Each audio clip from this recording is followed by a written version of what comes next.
باللہ من الشیطان الرجیم بسم اللہ الرحمن الرحیم اللہم صلی علی محمد و آل محمد۔ میرے تمام سننے اور دیکھنے والے مومنین اور مومنات کو میری طرف سے اور میرے چینل ناطق قرآن کی جانب سے السلام علیکم۔ جس حدیث مبارکہ کو لے کر آپ کی خدمت میں حاضر ہوا ہوں، اس میں جناب سرور کائنات حضرت محمد مصطفیٰ صلی اللہ علیہ وسلم نے جناب امیر علیہ السلام کو ان کے شیعوں اور ان کے دوستوں کے بارے میں بشارت دی کہ جناب حضرت سلیمان محمدی علیہ السلام جناب سرور کائنات حضرت محمد مصطفیٰ صلی اللہ علیہ وسلم سے روایت کرتے ہیں کہ ایک مرتبہ جناب سرور کائنات حضرت محمد مصطفیٰ صلی اللہ علیہ وسلم مسجد نبوی میں تشریف فرما تھے کہ جناب امیر المومنین علی ابن ابی طالب علیہ السلام تشریف لے کر آئے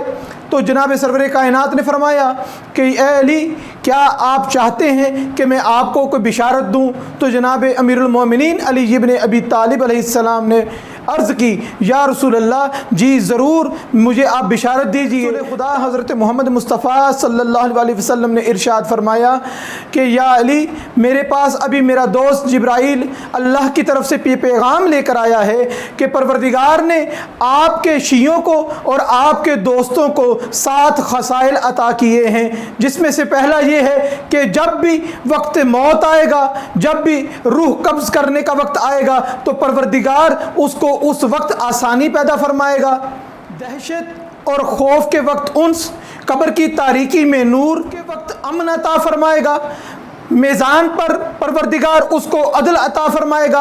اور پل صراط سے گزرنے کا جواز عطا فرمائے گا۔ یہاں پر جواز کا جو سوال ہے، یہ تمام اعمال، نماز، روزہ، حج، زکوٰۃ، خمس اور تمام حقوق اللہ اور حقوق العباد ادا کرنے کے بعد جب کوئی شیعہ اور جب کوئی علی کا دوست پل صراط پہ پہنچے گا تو ہر ایک سے جواز مانگا جائے گا پل صراط سے گزرنے کا۔ پروردگار علی کے شیعوں اور دوستوں کو پل صراط سے گزرنے کا جواز عطا کرے گا۔